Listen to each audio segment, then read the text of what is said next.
This video is going to be a short one. I just want to tell everybody how ridiculous Western mainstream media has been over the last week and what I believe the next big battle in the Ukraine war is going to be. The big highlight of this week is undoubtedly the fact that the Ukrainian garrison in Azovstal, Mariupol, is finally beginning to surrender. Now, I want to caution everybody here, since a lot of people on the internet are saying that the battle for Mariupol is finished. However, my 2 cents on this are that it's a bit too early to say that the battle is done.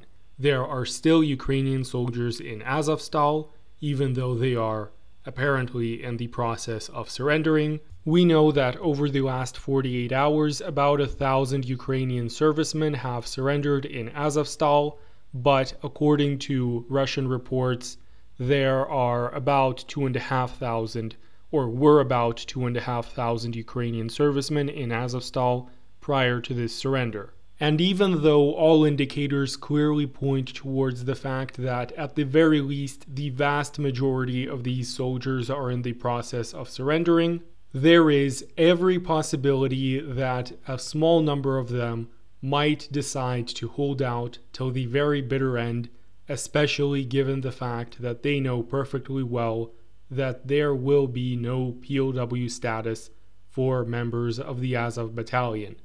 All members of the Azov battalion are going to face a military tribunal and life in prison. This was essentially what Denis Pushilin, the head of the Donetsk People's Republic, openly said. So in summary, the battle for Mariupol is not finished yet.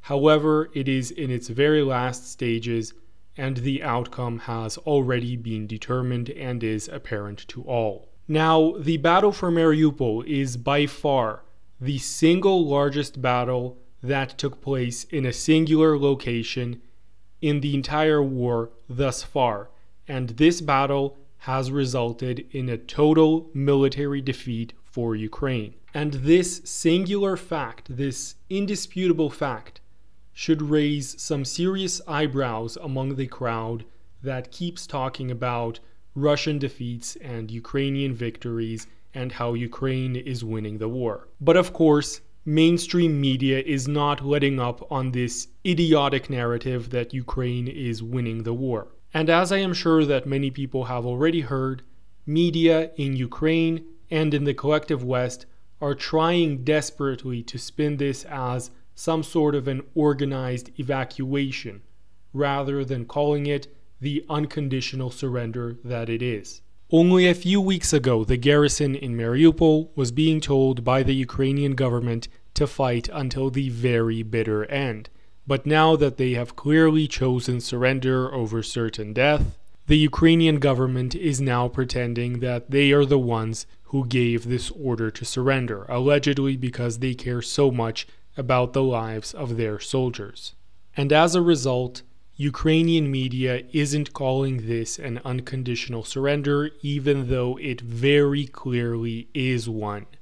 Instead, they are trying to portray this as some kind of a military operation that is meant to save the lives of Ukrainian soldiers. They are calling this an organized evacuation.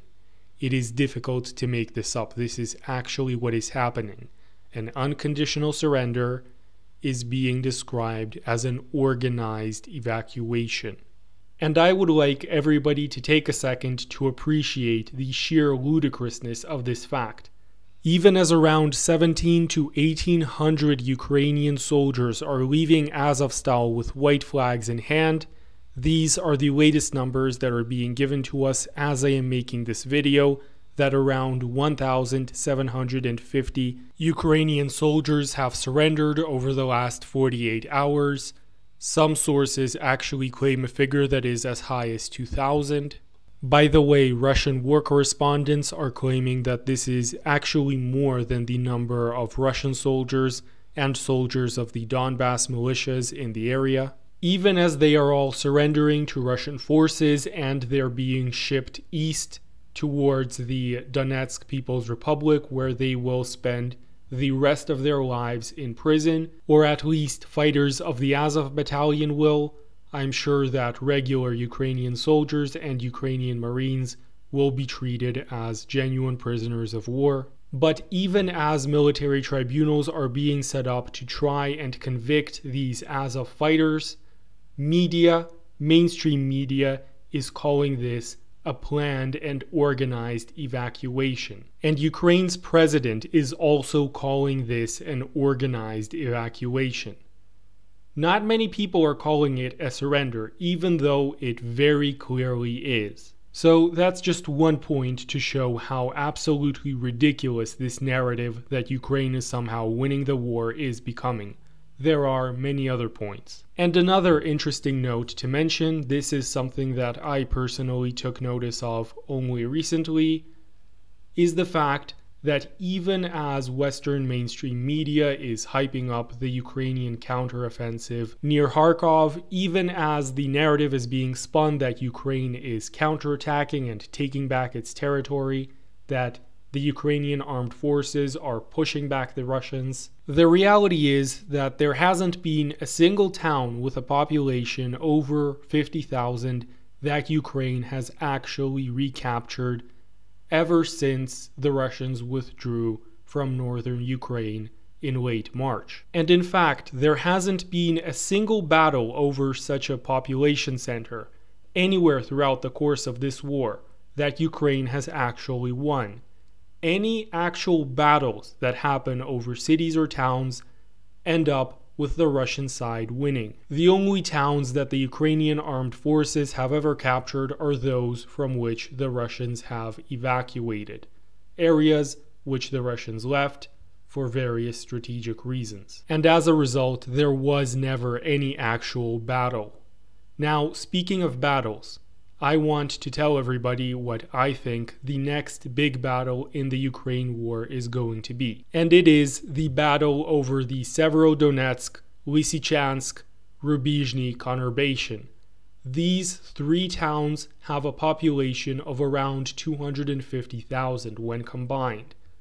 And if you take into account the various villages and smaller towns near them, I suspect, I haven't run the numbers by the way, but looking at the map, it looks like the population would be around 300,000. So that is well over 1/2 of the population of Mariupol, and these three cities are essentially a cornerstone of the Ukrainian defensive line in Donbass. Now, the battle over this area is already going on, and it has actually been going on for some time. Rubizhny, which has a population of around 50,000, is already firmly under Russian control. Only 10 kilometers from Rubizhny is the city of Severodonetsk, which is the biggest city in this conurbation. And Russian forces have already encircled Severodonetsk from 3 different sides, from the north, east, and south.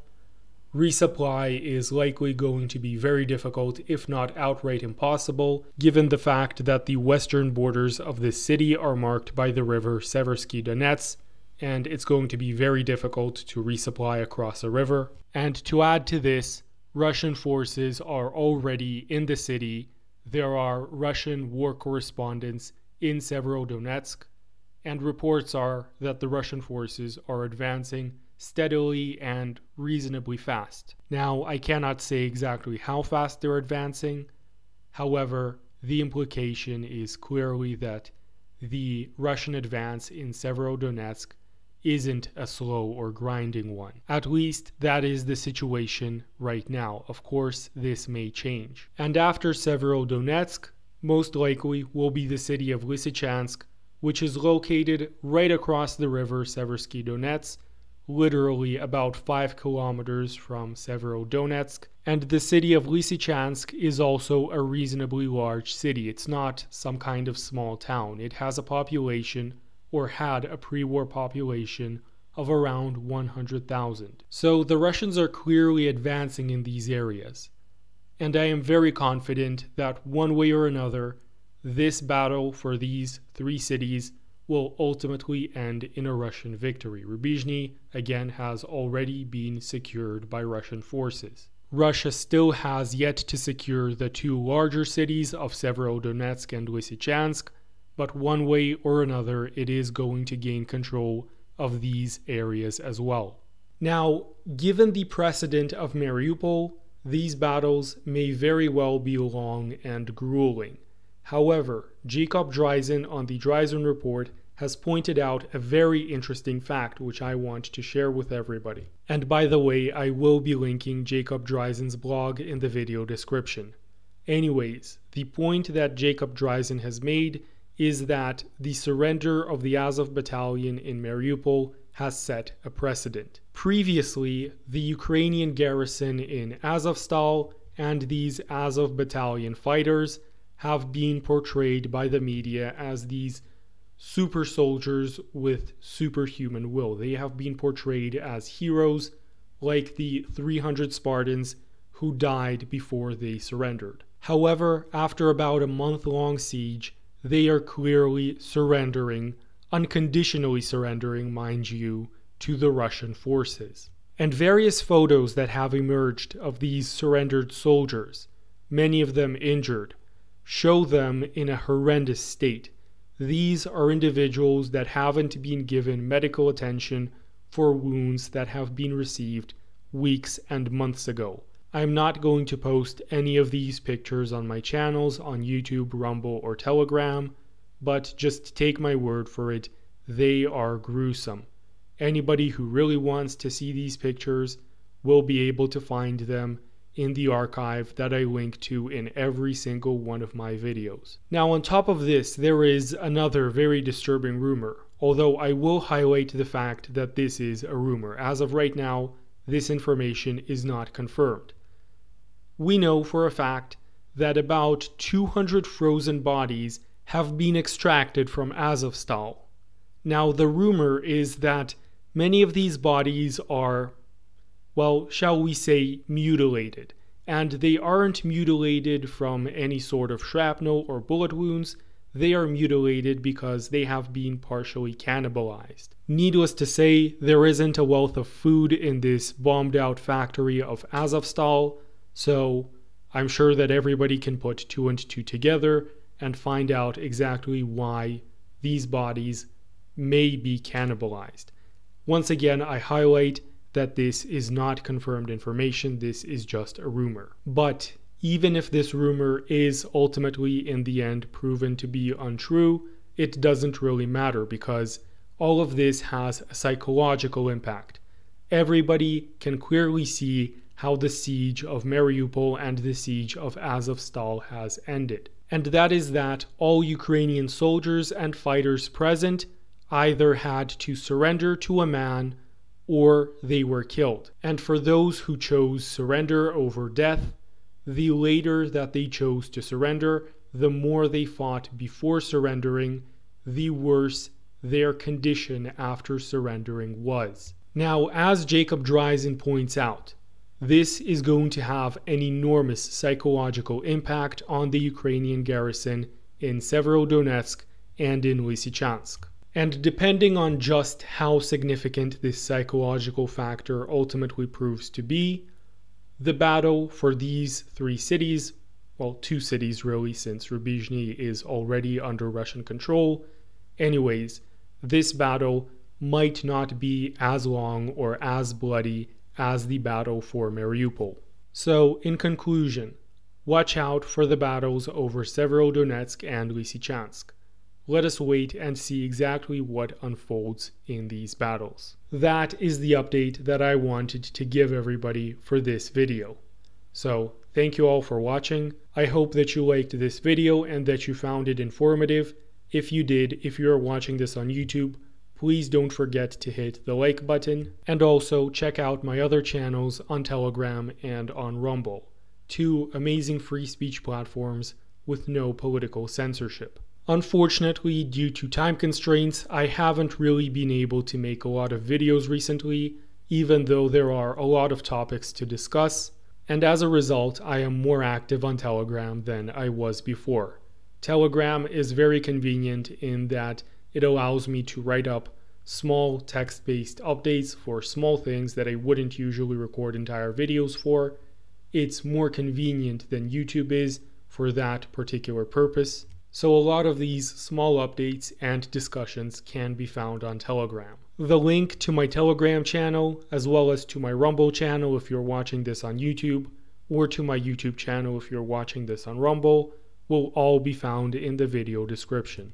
And once again, I want to mention that there are a lot of channels on Telegram, other channels besides my own, which offer regular updates on various events that are happening on the ground in Ukraine.